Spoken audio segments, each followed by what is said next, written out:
Latest updates के लिए हमारे चैनल हलचल इंडिया को लाइक, शेयर एंड सब्सक्राइब कीजिए एंड यस, बेल आइकन को प्रेस करना मत भूलिए। हापुड़ पुलिस को बड़ी सफलता हाथ लगी है, जहां पुलिस ने दो फर्जी पत्रकार जो कि लोगों से ठगी कर घटना को अंजाम देते थे।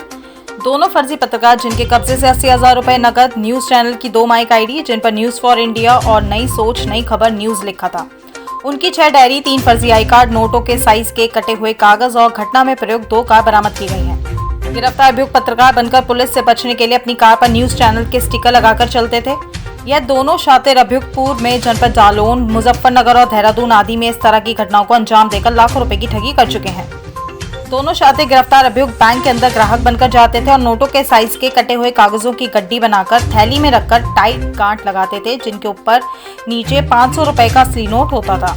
बाद में भोले भाले व्यक्ति को निशाना बनाकर उसे बताते थे कि मैं जहां नौकरी करता था वहां का मालिक मुझे पैसे नहीं दे रहा था, इसलिए मैं मालिक के यहां से पैसे लेकर भाग आया हूं और मुझे यह पैसा बैंक में जमा करना है, लेकिन मेरे पास आधार कार्ड और पैन कार्ड नहीं है। यदि आप मेरा पैसा बैंक या कहीं बाहर जमा करा दें तो मैं आपको उचित कमीशन 20 से 25,000 रुपए दे दूंगा।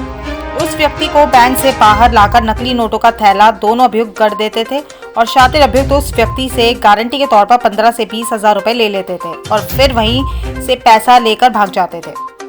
जब दोनों शातिर अभियुक्त ठगी को अंजाम देने के बाद कार से भागते थे तो उनकी कार पर न्यूज का लोगो या स्टिकर लगा हुआ होता था, जिसकी वजह से वे पुलिस को चकमा देते हुए निकल जाते थे।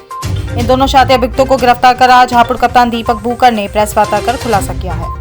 सर, सिंभावली पुलिस ने गिरफ्तारी की है, क्या गिरफ्तारी क्या क्या बरामद हुई है? क्योंकि ये सिंभावली पुलिस टीम के द्वारा 3 जो अभियुक्त हैं उनको गिरफ्तार किया गया है, जिसमें एक अमरजीत है जो कि बिहार के रहने वाले हैं, मधुबनी जनपद के। एक इसमें योगेश हैं जो कि कासगंज जनपद के रहने वाले हैं और तीसरा इसमें नवीन है जो कि गाजियाबाद का रहने वाला है। इन तीनों के द्वारा जो बैंक में लोगों को जो कैश निकालने आते हैं उनको आइडेंटिफाई किया जाता था।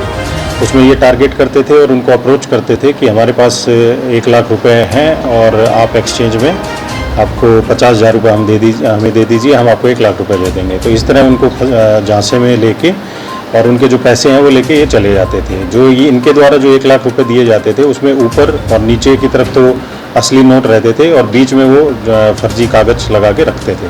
तो इस तरह से ये धोखाधड़ी करते थे। इनके पास से 80,000 रुपये जो कैश हैं वो बरामद हुआ है। सिंभावली में 2 FIR ऐसे ही केसेस में हुई थी, उससे संबंधित 80,000 रुपये की बरामदगी हुई है। इसके अलावा ये फर्जी पत्रकार बन के भी घूमते थे। इनके पास से एक टाटा सफारी गाड़ी मिली है जिसके ऊपर इन्होंने जो प्रेस के स्टिकर्स लगा रखे थे। इसके अलावा जो चैनल्स की आईडी होती हैं वो मिली है इनके पास से और प्रेस के इनके पास से फर्जी आईडी कार्ड भी बरामद हुए हैं। इसके अलावा उस टाटा सफारी के अलावा एक गाड़ी और मिली है इनसे और अन्य इनसे के पास से अन्य दस्तावेज भी मिले हैं जो कि ये फर्जी रूप से अपने बना के अपने साथ कैरी करते थे। किन-किन जिलों में घटनाओं को अंजाम दे चुके हैं? देखिए, अभी तक जो सिंभावली में 2 FIR हुई हैं जो हापुड़ जनपद से, और बाकी इनसे पूछताछ में ये पता लगा है कि इन्होंने ऐसी धोखाधड़ी देहरादून में भी की है और अन्य जनपदों में भी लोगों के साथ ऐसी ठगी की घटनाएं इन्होंने की है। तो वो भी हम चीज़ें पता कर रहे हैं और इसमें जैसे जैसे जो चीज़ें संज्ञान में आएंगी उसके बेसिस पे हम आगे की कार्रवाई सुनिश्चित करेंगे। इनका और भी गिरोह है सर, या यही लोग हैं? देखिए, अभी तक ये 3 लोग आइडेंटिफाई हुए हैं और कोई अन्य लोग इसमें सम्मिलित होंगे तो उनके खिलाफ भी हम कार्रवाई करेंगे।